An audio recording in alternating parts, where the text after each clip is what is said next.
जब वो स्कूल जाते थे तो उन्हें एक अशुद्ध जाति का छात्र होने के रूम में स्कूल के बाहर दरवाजे पर बैठाकर कहा जाता था, आप यहाँ बैठिए और सुनिए, जो मैं पढ़ा रहा हूँ आपको यहीं से पढ़ना है। लेकिन बाबा साहब भीमराव अम्बेडकर जी ने अपने ऊपर हर गलत शब्द को, कहे गए हर गलत शब्द को उन्होंने अपनी मजबूती बनाए चलते उन्होंने अपनी पढ़ाई पूरी की।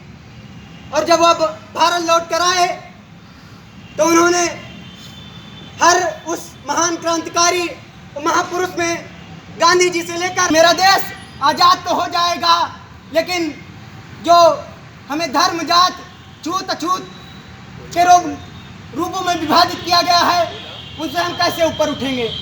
इसके लिए बाबा साहब भीमराव अम्बेडकर को लेकर एक समिति बनाई गई, जिन्होंने हमें संविधान दिया। उस संविधान को लेकर ही आज हम सब एक साथ खड़े हैं, एक साथ एक अधिकार है हमारा, चाहे वो न्याय से लेकर किसी भी स्तर में हो। बाबा साहब भीमराव अम्बेडकर जी ने कहा था कि धर्म के क्षेत्र में भक्ति हमारी आत्मा की मुक्ति का तो कारण हो सकती है, लेकिन अगर राजनीति में भक्ति और पूजा हो, हम ना पूजा करेंगे तो वह सिर्फ हमें बर्बाद करने का काम करेगी, वो एक तानाशाही शासन को बढ़ावा देगी। बाबा साहब भीमराव अम्बेडकर जी ने कहा था कि मैं यहाँ पर संविधान की अच्छाई हमेशा सही साबित होगा अगर उसका प्रयोग करने वाले लोग सही होंगे। संविधान अंततः हमेशा गलत साबित होगा अगर संविधान का प्रयोग करने वाले लोग गलत होंगे। आज हमें जरूरत है बाबा साहब भीमराव अम्बेडकर, गांधी जी, भगत सिंह, आजाद जैसे बहुत से क्रांतिकारियों को पढ़ने की, समझने की, उनके विचारों को समझने की, कि उन्होंने जो अपना बलिदान दिया वो इसलिए कि हमारे आने वाली आगे की पीढ़ियां पढ़ सकें, उज्जवल भविष्य अपना संगठित कर सकें। इसी के साथ मैं अपनी बात को समाप्त करता हूं। जय भीम, जय भीम, जनेश्वर जय भीम, जय भीम।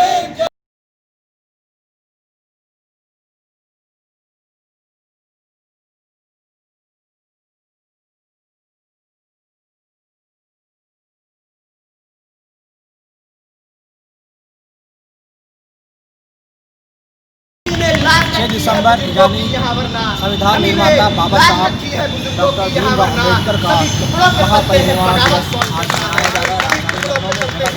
इसके लिए आयोजन किए गए हम सदन मौजूद हैं लखनऊ विश्वविद्यालय में, जहाँ पर छात्रों ने एक श्रद्धांजलि सभा आयोजित की है।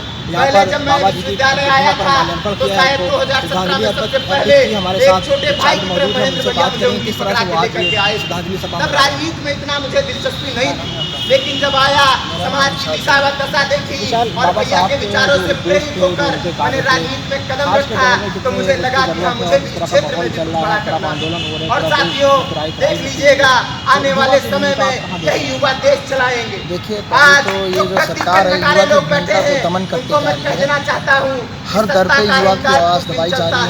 युवा थे, आज किसान हैं, देख रहे हैं और आगे तमाम चीज़ें सरकार कर रही है जिसका कोई मतलब नहीं होता है।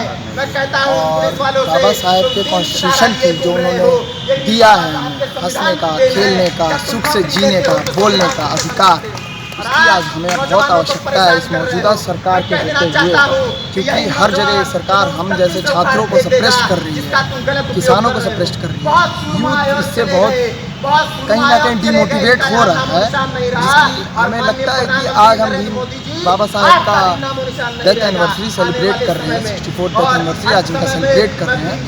और हम आज इनको इस रूप में देख रहे हैं कि इनकी जो उस वक्त की इमेज थी, एक अखंड प्रचलन इमेज थी, उसको आज मौजूदा सरकार ने खत्म कर दिया है, कॉन्स्टिट्यूशन को खत्म कर दिया है। ये सरकार देखिए, मौजूदा सरकार किसी को नहीं मानती, कोई कॉन्स्टिट्यूशन नहीं उनके लिए माना रखता है, कोई बाबा साहेब मायने नहीं रखते हैं। ये चाहते हैं कि हिटलर राज ले आए, स्टालिन राज ले आए, जो 1941 में था, 1950 में था, वो हिटलर राज, वो नाजिज्म, सब वही थ्योरी ये लाए। और इस देश का जो अखंडता है, प्रभुता है, जो शुरुआत से इतिहास चला आ रहा है, उसको तोड़ मरोड़ के ये लोग इस चीज़ को रच रहे हैं अपने इतिहास। मगर ये लोग अपने इतिहास बनाना चाहते हैं, मगर ये लोग नहीं जानते इतिहास भी उसी का बनता है जिसका कुछ गौरव होता है।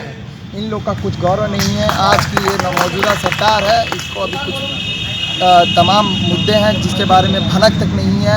इसी के साथ भारत में इतना आंदोलन चल रहा है, सरकार अनदेखा कर रही है, जिसे मुझे बहुत मुझे नहीं, जिससे तमाम अभी विश्वविद्यालय प्रशासन है और भी बहुत है विश्वविद्यालय हैं जिसके छात्र उन सबको दिक्कतें और इन सब में बहुत दिक्कतें परेशानी झेलनी पड़ रही है, मगर ये सरकार उसको अनदेखा कर रही है। मगर ये नहीं जान रही है कि रेवोल्यूशन एक दिन में नहीं आता, धीरे धीरे आवाज़ उठेगी और एक दिन यही आवाज़ बुलंद होकर जब बोली जाएगी तो उनकी कुर्सी डगमगा जाएगी और नीचे घुटने तले दबे होंगे। तो भीमराव अम्बेडकर जी की हमें आज बहुत ज़रूरत है, कॉन्स्टिट्यूशन की हमें बहुत ज़रूरत है और यही जो है आज इन्हीं की वजह से हम लोग अपनी आवाज़ भी बुलंद कर पा रहे हैं। अगर ये ना होते तो शायद आज हम लोग भगत सिंह जैसे जेल में कहीं पड़े होते या फांसी पे लगते।